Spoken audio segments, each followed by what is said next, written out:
Good morning, everyone. Don't forget to smile. Have a nice day.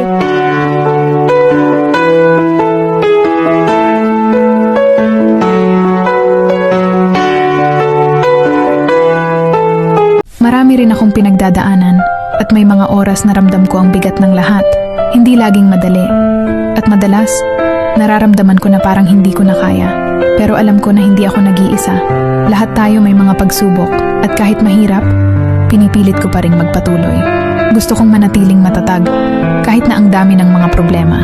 Hanggang sa dulo, naniniwala akong makakayanan ko rin ito. At sana, tulad ko, magpatuloy tayong lumaban.